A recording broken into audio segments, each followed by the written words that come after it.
अगर आप देश का नाम लेकर के दोस्त में इंटरेस्टेड हैं तो वो अलग बात है कि देश जो है उसकी स्थिति ये हुई कि 50% लोगों की 40% आमदनी घट गई और प्रधानमंत्री जी के दोस्त की जो है आमदनी बढ़ गई। वो दुनिया के दूसरे तीसरे सबसे बड़े अमीर व्यक्ति बन गए। सिर्फ विपक्षी एकता क्यों, भाजपा भी इसमें शामिल हो और अपना स्टैंड जो है वो देश के सामने क्लियर करे कि वो जनगणना कराना चाहती है कि नहीं कराना चाहती है। अगर कराना चाहती है तो सामाजिक, आर्थिक और जातीय आधार पर लोगों को गिनेगी कि नहीं गिनेगी। एक लाइन में जब आप स्त्री गिन सकते हैं, पुरुष गिन सकते हैं, पशु गिन सकते हैं, शिशु गिन सकते हैं, तो ओबीसी क्यों नहीं गिन सकते हैं? हाँ बोलिए ना भाई, घबराइए नहीं, बोलिए। मोदी जी जब गुजरात के सीएम थे तब वो ओबीसी नहीं थे, कुछ दिन जब रह लिए तब हो गए। ठीक बात है, पूछिए। युवा देश है, हर 5वां नौजवान दुनिया का भारतीय है। तो आप अगर कोई नीति बना रहे हैं तो आप युवाओं को नजरअंदाज करके नहीं बनाएंगे। इसीलिए 50 अंडर 50 का पॉलिसी लेकर के आया गया है। इसको सिर्फ आप कास्ट के फ्रेमवर्क में मत देखिए, इसमें जाति भी है, वर्ग भी है, लिंग भी है, आमदनी भी है और हर तरह के पहचान। अब मान लीजिए, क्या साउथ के राज्य ने यह मांग करना नहीं शुरू किया है कि हम सेंटर को जितना टैक्स देते हैं बदले में हमको उतना रिटर्न नहीं मिलता है? ऑलरेडी ये मांग वहां के राज्य कर रहे हैं। तो हमारा सिंपल और सीधी सी बात है कि सरकार को आंकड़ा इकट्ठा करना चाहिए, सरकार के पास आंकड़ा होना चाहिए, ताकि सरकार जब नीति निर्माण करे तो उसको नीति निर्माण करने में सुविधा होगी। और आप जानते हैं भारतीय सांख्यिकी आयोग आजकल उसके पास करने के लिए कुछ नहीं है। ना इकोनॉमिक सर्वे करा रहे हैं, ना अनएम्प्लॉयमेंट का डेटा इकट्ठा कर रहे हैं, ना जनगणना करवा रहे हैं, ना जो है उनकी संख्या जारी कर रहे हैं। तो पॉलिटिकल स्लोगन में यह सुनने में तो बहुत अच्छा लगता है, देश आगे बढ़ रहा है। कितना आगे बढ़ा है? ऐसे नहीं हो सकता है ना। आपको हम बोले कि भैया केला लेते आइएगा तो आप पूछेंगे कि कितना, आधा दर्जन की 1 दर्जन? तो जितना हमको जरूरत होगा उस हिसाब से बोलेंगे। डेटा को लेकर के इतनी रिलक्टेंसी, इतनी हिचकिचाहट सरकार के मन में क्यों है? तो राहुल जी ने यह प्रश्न सीधा सीधा उठाया है कि एक तो हमने 2011 में जनगणना कराया था, तीनों आधार पे कराया था। अगर आपको प्रेम है तो पहले तो आप 2011 का ही डेटा रिलीज कर दीजिए। दूसरा, हर 10 साल में जो जनगणना होनी है उसको कराइए। ऑलरेडी 2 साल लेट हो गया है। और जब करा ही रहे हैं तो एक ही खर्चा में हो जाएगा। जैसे आपके घर पे आएंगे गिनने के लिए आपको, तो आपको भी गिन लेंगे, आपकी घर की महिला को भी गिन लेंगे, बच्चा को भी गिन लेंगे, और आप कौन जाति के हैं ये भी गिन लेंगे। आपके घर में कितना सिलेंडर है, आपका रूम कितना है, आप कौन सा गाड़ी इस्तेमाल करते हैं, आपकी इकोनॉमिक हालत क्या है, इसको भी गिन लेंगे। जितना हमारे पास जो है वेरिएशन ऑफ डाटा रहेगा, डेटा रहेगा, बिहारी आदमी इसलिए डाटा बोल देते हैं कभी कभी, जितना हमारे पास डेटा रहेगा उतना आसानी होगी हमको पॉलिसी बनाने में। तो अननेसेसरी जो है ना, इसमें कोई पॉलिटिकल मीनिंग नहीं ढूंढना चाहिए। ये राज्य की जिम्मेवारी है और जनता का अधिकार है।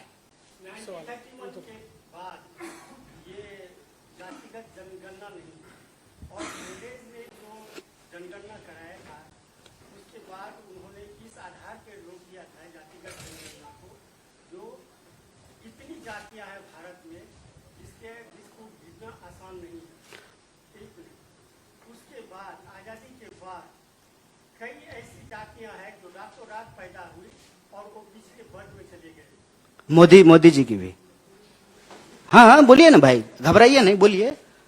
मोदी जी जब गुजरात के सीएम थे तब वो ओबीसी नहीं थे, कुछ दिन जब रह लिए तब हो गए।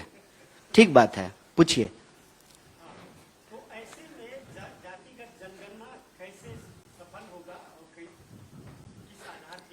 क्यों नहीं सफल होगा? इसको इस आज के समय में डिजिटल दौर में क्या क्या चीज का जनगणना हो जाता है सर। आप अपने मोबाइल के सामने बोलिएगा जूता, और उसके बाद प्रचार आना शुरू हो जाएगा 2 मिनट के बाद। एआई के इस दौर में किसी चीज को क्लासिफाई करना, डेटा को इकट्ठा करना, इसका इतना मुश्किल काम तो नहीं है। यही तो हमने कहा महाराष्ट्र के मामले में भी। अरे गृह मंत्री मोबाइल पे ही देख लेते कि आज का वेदर क्या है। अगर हीट वेव आने की संभावना है तो कार्यक्रम दोपहर की वजह शाम को हो जाता। आज जो आप जटिलता का प्रश्न उठा रहे हैं ना, उस जटिलता को टेक्नोलॉजी ने रिजॉल्व कर दिया है। अब आप किसी भी कॉर्पोरेट ऑफिस में चले जाइए, सारा डेटा है उनके पास। किसी भी कॉर्पोरेट कंपनी के पास चले जाइए, सारा डेटा है उनके पास। आपकी जो उम्र है ना, उसी के हिसाब से जो है आपको ऐड आएगा, और आप जो देखेंगे उसी के हिसाब से आपको वीडियो भी आएगा। आज के डेट में ये सब कोई मुश्किल काम नहीं है। सरकार अगर चाहेगी डेटा इकट्ठा करना, तो जो जनगणना होगा, उस जनगणना में जो लोग पूछने के लिए जाएंगे घर घर, वो सब सवाल पूछ लेंगे कि आप किस तरह के राजपूत हैं, किस तरह के ब्राह्मण हैं, किस तरह के यादव हैं। 3, 13, सवा लाख, 13 लाख, कुछ ऐसा है ना। इतने प्रकार के ब्राह्मण हैं, कितने प्रकार के भूमिहार हैं, कितने प्रकार के राजपूत हैं, कितने प्रकार के यादव हैं, सब गिना जा सकता है सर। और हम क्यों ये बात उठा रहे हैं? हम इसलिए बात उठा रहे हैं कि देश के पास, सरकार के पास देश के लोगों की पूरी जानकारी होनी चाहिए। अगर आप देश में इंटरेस्टेड हैं तो, अगर आप देश का नाम लेकर के दोस्त में इंटरेस्टेड हैं तो वो अलग बात है कि देश जो है उसकी स्थिति ये हुई कि 50% लोगों की 40% आमदनी घट गई, और प्रधानमंत्री जी के दोस्त की जो है आमदनी बढ़ गई। वो दुनिया के दूसरे तीसरे सबसे बड़े अमीर व्यक्ति बन गए। अगर सिर्फ इसी डेटा से मतलब है तो अलग बात है। अगर देश के 140 करोड़ लोगों के बारे में डेटा इकट्ठा करना है, उसका डिटेल जानना है, ताकि उनके लिए कुछ अच्छा किया जा सके। हो सकता है कि आप जिसको इंदिरा आवास दे रहे हैं उसको इंदिरा आवास की जरूरत ही ना हो, जिसको जरूरत है आप उसको नहीं दे रहे हैं, उसको नहीं गिन रहे हैं। तो ये किसी के खिलाफ नहीं है, ये असल में सबका साथ सबका विकास है।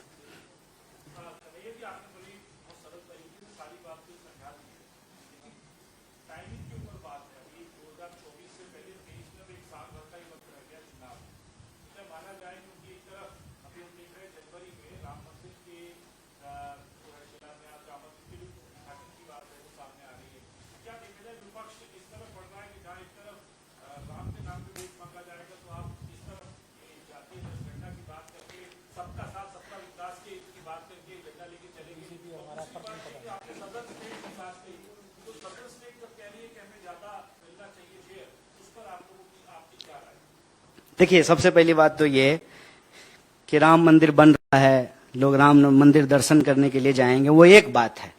हम कह रहे हैं कि गिन लीजिए लोगों को। सरकार अगर चाहेगी तो वहां भी एक स्टॉल लगा देगी, वहां भी गिन लेगी लोगों को। और लोग खूब बताते हैं, खूब बड़े गर्व के साथ बताते हैं कि हम फलाने जाति से हैं। कहां कोई छुपाता है? आज के डेट में हर कोई गर्व से बता रहा है, हर कोई जो है जाति प्रमाण पत्र बनवा रहा है। क्योंकि आप जो प्रश्न कर रहे हैं उसका दौर चला गया। जब 10% ईडब्ल्यूसी रिजर्वेशन नहीं था तब यह सारा बहस किया जाता था। आज के डेट में कौन नहीं है इस कैटेगरी में, मुझे बता दीजिए। तो सबको मिल गया है, तो अब यह बहस ही समाप्त हो गया है।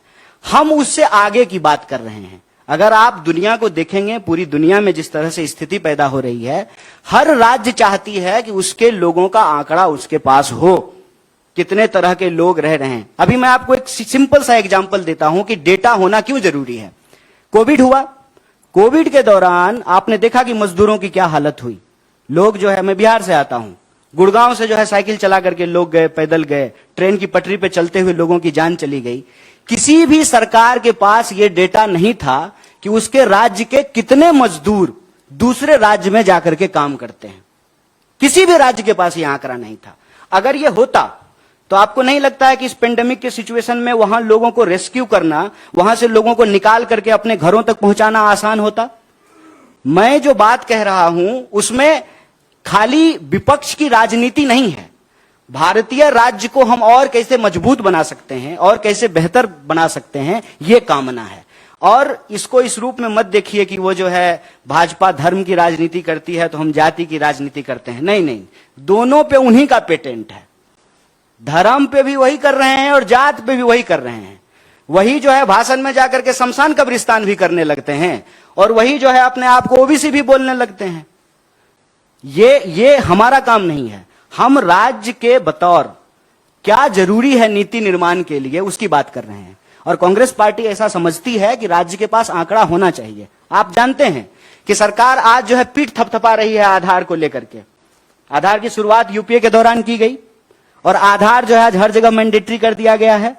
किसी भी राज्य के लिए, अमेरिका हो, लंदन हो, यूरोप हो, कहीं की भी बात कर लीजिए, सरकार के पास आंकड़ा होना चाहिए। अब जात इंग्लैंड में तो होता नहीं है, जात होता यूपी बिहार भारत में है। तो जात यहीं गिनिएगा ना, जहां जो होगा वहां पे गिनेंगे। और जहां तक भागीदारी का सवाल है, आप जानते हैं कि इस देश में फिजिकल एबिलिटी के आधार पे भी जो है रिजर्वेशन दिया जाता है, अब जो है इकोनॉमिक आधार पे भी दिया जाने लगा है, जाति के आधार पे भी दिया जाता है, क्षेत्र के आधार पे भी होता है, हर तरह की जो है भागीदारी दी गई है ना, जिसको कहा गया है एफर्मेटिव एक्शन। एफर्मेटिव एक्शन का मतलब यह नहीं होता है कि आपका मोटरसाइकिल जो है वो 1 लीटर में 50 किलोमीटर का एवरेज देता है, तो आपका पंक्चर नहीं कर देना है टायर। जिसका 10 ही एवरेज दे रहा है ना, उसमें कार्बोरेटर बढ़िया लगा देना है कि थोड़ा एवरेज बढ़ जाए। यह होता है एफर्मेटिव एक्शन। इसको इस तरह से ना पिच किया जाए कि एक के खिलाफ हम दूसरे के लिए कुछ कर रहे हैं। धर्म और जाति को एक दूसरे के खिलाफ पिट नहीं कर रहे हैं। क्योंकि एक बात बताइए, इस देश में कौन सा ऐसा धर्म है जिसकी जाति नहीं है? बताइए। अगर क्रिश्चियनिटी में कास्ट होता तो इंग्लैंड में भी कास्ट होता ना, खाली भारत में है। अगर इस्लाम में कास्ट होता तो सऊदी अरबिया में भी कास्ट होता, भारत में है। इस देश में अगर कोई पैदा हुआ है तो उसका कोई धर्म भी होगा और उसकी कोई जाति भी होगी। ये अलग अलग बात नहीं है, इसको अलग अलग मत कीजिए। ये योगी जी की चालाकी है 80-20। जी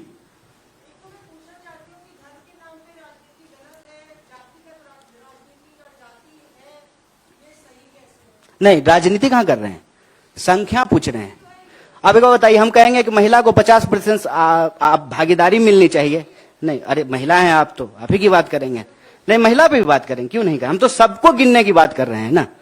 अब एक बात बताइए, हम कहेंगे कि 50% आबादी है महिलाओं की, मान के चलते हैं, तो महिलाओं की 50% आबादी है, उसको भागीदारी मिलनी चाहिए, तो इसमें राजनीति क्या है?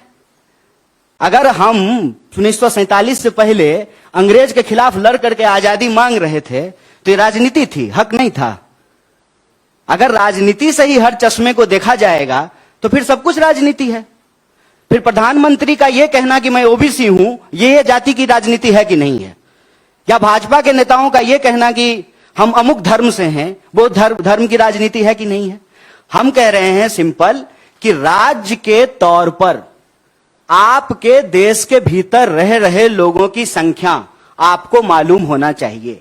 और इस देश में जब आप संख्या को गिनेंगे तो सिर्फ नंबर नहीं है, जैसे आप सिर्फ मौसमी नहीं है, आपका कोई धर्म भी है, आपकी कोई जाति भी है और आपका कोई वर्ग भी है। आप जहां रहते हैं तो अपने सैलरी के आधार पर ही रहते होंगे ना। अगर आपका हायर सैलरी है तो बसंत विहार में रहिएगा, अगर हायर सैलरी नहीं है तो यमुना पार रहिएगा। इसके बारे में सरकार के पास आंकड़ा हो, इसमें क्या दिक्कत है? और कांग्रेस इसको ऑलरेडी की है।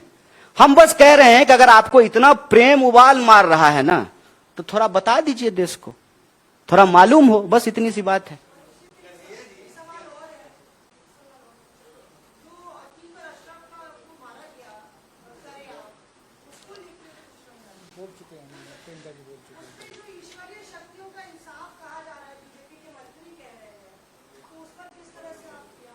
देखिए, मुझे नहीं लगता है क्या कि आप जो है गलत व्यक्ति से सही सवाल पूछ रहे हैं। अब गलत व्यक्ति हम इसलिए कह रहे हैं कि ये सवाल बेसिकली आपको जय शाह के पिताजी से पूछना चाहिए। सिंपल एक लाइन में पूछना चाहिए कि आप देश के गृह मंत्री हैं, मामला लॉ एंड ऑर्डर का है। अगर उमेश पाल की हत्या पुलिस की मौजूदगी में हुई या अतीक की हत्या पुलिस की मौजूदगी में हुई, तो सवाल तो पुलिस पे भी है ना, पुलिस पे ही है। और देश के गृह मंत्री को, प्रधानमंत्री को, उत्तर प्रदेश के मुख्यमंत्री से सवाल पूछा जाना चाहिए। और गृह मंत्री से तो खास करके यह सवाल पूछा जाना चाहिए कि आपको तड़ीपार कर दिया गया था, कानून का राज था, आपकी तड़ीपारी समाप्त हो गई, आप चुनाव लड़े, आप जीते, देश के गृह मंत्री बने और आधुनिक चाणक्य मिला देश को, तो यह कानून के राज से ही संभव हुआ ना। मुझे लगता है कि सही व्यक्ति से सही सवाल जब मौका मिले, जब प्रेस कॉन्फ्रेंस हो जाए। हम अभी जाति पे बात करने के लिए आए हैं, जनगणना पे बात करने के लिए आए हैं, सामाजिक आर्थिक जातीय स्थिति क्या है देश के लोगों की, उस पे बात करने के लिए आए हैं।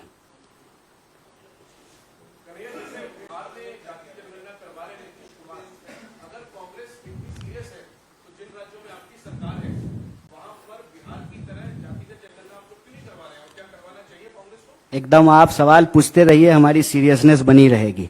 हर प्रेस कॉन्फ्रेंस में सवाल कीजिए। जैसे जब हम ओल्ड पेंशन स्कीम पे बोले थे ना, तो वैसे ही सवाल आ रहा था। तो तीनों राज्य में ओल्ड पेंशन स्कीम लागू हो गया, लगातार पूछिए। देखिए, मीडिया का काम है सत्ता पक्ष हो या विपक्ष, उसके ऊपर दबाव बना करके रखना। यह सवाल पूछते रहिए और जब हो जाएगा तो फिर से वाह वाह। अब ये तो मल्लिकार्जुन खड़गे साहब कहेंगे ना, लेकिन मैंने जो आपको कहा है वो आप भी समझ रहे हैं।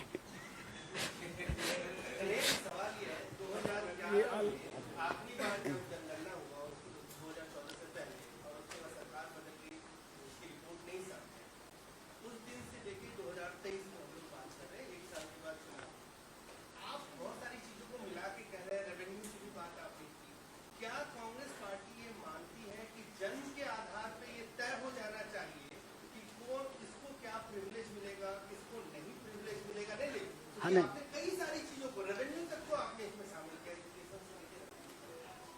हम पीएचडी की है ना सर, इसलिए मेरा डेटा हमारे लिए बहुत इंपॉर्टेंट चीज है।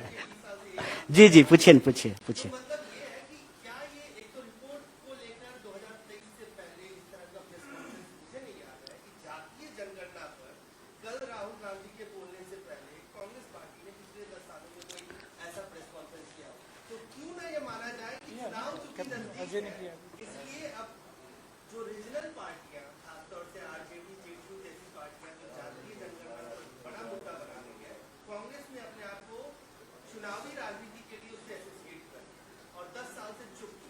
सर एक बात तो ये कि आप बिल्कुल पूछिए सर, आपका हक है कि आप सवाल पूछें और हम जितना भी दे सकें आपको जवाब दें। एक तो ऐसा नहीं है कि आज कर रहे हैं, अगर आप मेरे ही प्रेस कॉन्फ्रेंस को देखेंगे ना, बाकी और किसी का नाम नहीं ले रहे हैं, तो 31 तारीख को सूरत में जब हम प्रेस कॉन्फ्रेंस करने के लिए गए थे तो इस सवाल को उठाया था। राहुल जी भी बोल रहे हैं, इससे पहले कैप्टन अजय ने यहीं से जो है उन्होंने प्रेस कॉन्फ्रेंस किया था। और हम ये कह रहे हैं कि 2011 में जो है हमने ये सर्वे कराया, ये सर्वे है, हमने ये सर्वे कराया, जनगणना एक प्रकार का सर्वे है, हमने ये सर्वे कराया और रिपोर्ट तैयार होते होते हमारी सरकार चली गई, ठीक है। फिर ड्यू डेट जो था वो 2021 था, तो 2021 में सरकार ने कहा कि कोविड के चलते हम नहीं करा रहे हैं। अब देखिए 11 से 21 के बीच में कितनी बार उठाया इस मुद्दे को कि हमारी रिपोर्ट को सार्वजनिक करो, संसद में कितनी बार उठाया गया, सार्वजनिक मंच पर अच्छा, कांग्रेस के नेताओं ने कितनी बार आपको सर मैं चिट्ठी दे देता हूं खड़गे जी का। तो अभी लिखा है सर, मैं 11 से 21 के बीच में कितनी बार उठाया गया संसद के अंदर कांग्रेस पार्टी के, आपको डेटा अलग से दे देंगे। देखिए हमने ये सवाल उठाया है, ठीक है, और ये सवाल पर हम कोई जो है ना इफ बट नहीं कर रहे हैं, सीधा सा बात है। अगर हमको नहीं कराना होता तो 2011 में ही नहीं कराते, सीधी सी बात है। Next question, last question. आप लोग बड़ी कोशिश कर रहे हैं, खड़गे साहब खासकर कोशिश कर रहे हैं, तमाम विपक्षी नेताओं से मिल रहे हैं, 2024 के लिए मोदी के सामने एक बड़ा गठबंधन बनाने की कोशिश कर रहे हैं। उसी बीच में कांग्रेस पार्टी के नेता अजय माकन कहते हैं कि अरविंद केजरीवाल एक भ्रष्ट आदमी है, कांग्रेस के वकीलों को उनके केस नहीं लड़ने चाहिए, ये हमारा नुकसान करते आए हैं, तो ऐसे में कैसे होगी विपक्षी एकता? अच्छा, विपक्षी एकता पे एक अलग प्रेस कॉन्फ्रेंस किया जाएगा। ये मैडम कुछ पूछ रहे हैं।